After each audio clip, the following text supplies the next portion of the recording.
morning, everyone. This is Ryan with your September 19th morning commentary here. Starting off in corn after yesterday's slide to new contract lows, we have a little bit of optimism in the market. The Canadian Foreign Minister, Chrystia Freeland, will resume NAFTA talks when she comes back to visit here today, so that could put at least a little bit of optimism into the corn market. If we look back now at comparable fall lows for the corn market, if we look back just, let's say, the last 5 years, the year with the most comparable carryout to what we currently have would be 2015, and that fall low for December was 356. Obviously, we're a little bit beyond that, so you can make the case that we're certainly oversold, but until the market sees any type of positive news, it's just the degree of how oversold will this market reach. Another interesting fact that yesterday open interest in the corn selling increased 27,000, showing a sign of quite a few new sellers coming into this market.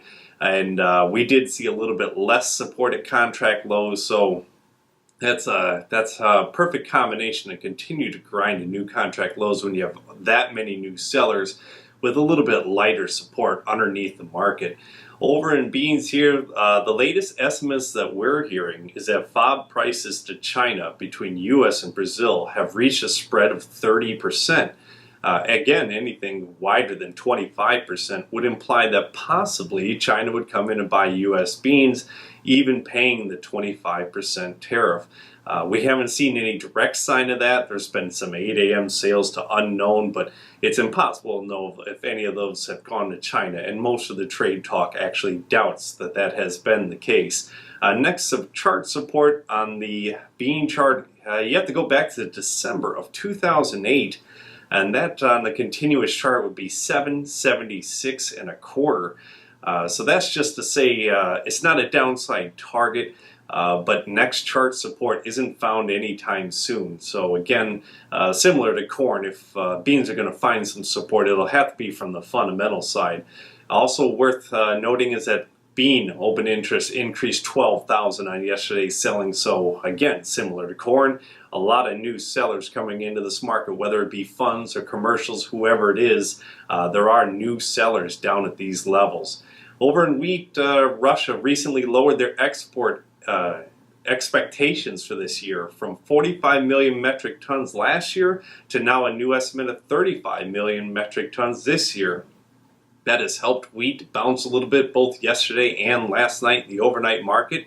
Again, the key for us, the absolute key, is seeing an increase on the weekly export sales report, but this is a hint that maybe down the road we will finally start to see that. The downtrend in the December Chicago wheat crosses today at 523 1/4. That'll be the line to say if you cross that, maybe on the technical side, wheat starts to show a turn, but we haven't reached that high yet, so we'll see if we can get that accomplished here today.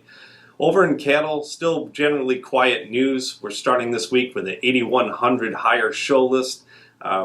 All things considered neutral, that would generally hint to a $1 lower cash trade. However, this time around, thanks to last week's strong cash trade, the cattle futures in general are staying a little bit more optimistic, which we haven't seen that in probably over a month and a half. Packer profitability has dropped to $16. Obviously, that's still quite high, but in the last 6 months, we've seen when Packer profitability falls to 15 or lower, that's generally when they ease up on paying up on any cash trades. So obviously $16 does offer the opportunity of Packers to pay up, but we want to be a little bit careful, assuming that just from having last week's strong cash trade. So that's what we have for news here this morning. You can give us a call at 800-551-4626 or visit us on the web at allendale-inc.com.